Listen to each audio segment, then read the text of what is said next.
if she were here, she would say that you don't provide enough emotional reciprocity, that you don't listen. I'm just going to make some things up that you've probably heard. You don't listen, you don't empathize, you don't validate me, and so on and so on. You've probably heard it all many times before. And so if this has gone on for years and years and years, you may have experienced this too.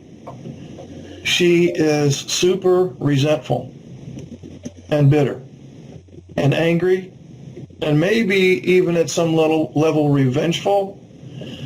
And so what has happened, and I'm not blaming you guys, you're wired the way that you're wired. There's nothing wrong with you. It is what it is. But by virtue of your supposed lack of empathy and her heightened resentment, we're going to call that a cancer in the relationship. And for any of you who have had cancer or know somebody who has gone through severe cancer, you know what's involved. It's a long, drawn-out, painful process. There may be surgery to remove the tumor. There may be chemotherapy. There may be radiation therapy. And after all of the different treatments are done, there's follow-up appointments to get blood work and blah, blah, blah. And it's a long, hard road, at least 6 months and sometimes 2 years, assuming you even beat the cancer.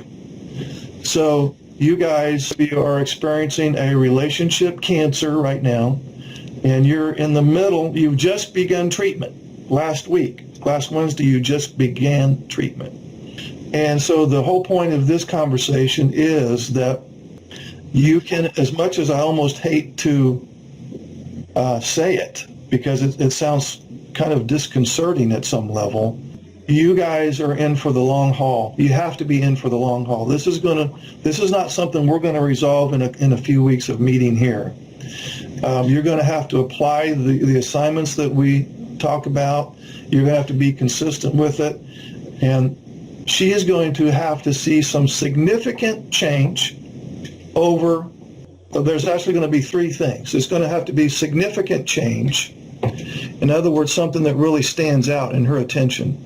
It's going to have to be consistent change. In other words, change that remains consistent over time.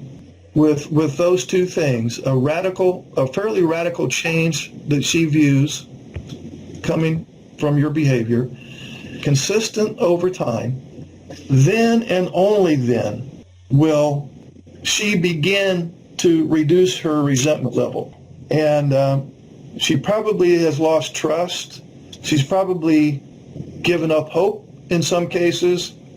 And she's also probably reluctant to give you the benefit of the doubt so early, even if she does witness some significant change, because if she were here, she would say, well, I know there's been times before when he's changed, supposedly changed, but it never lasted very long. And it was just a matter of time before he went back to his old ways. So even if she saw some consistent change in you, a significant change in your empathy level, we'll say, she still wouldn't be necessarily willing to acknowledge it, because she would be concerned that if I start having hope again in him and he lets me down again, I'm not sure I can handle it.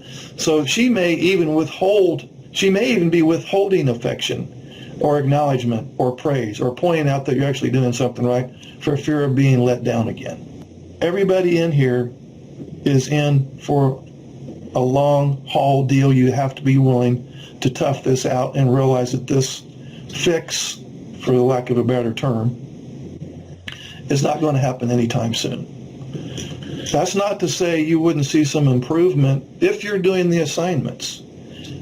You should be able to see some improvement in her response to you, but it's not going to be anything real super observable or noticeable for quite a while, because again, she's going to have to see significant change, and she's going to have to see that spread out over the course of the next several months before she's going to have a change in attitude. And that change of attitude in her mind would be, you know what, he is making some significant changes, and he has been consistently doing so over the last 3 or 4 months. Maybe he really has turned the corner.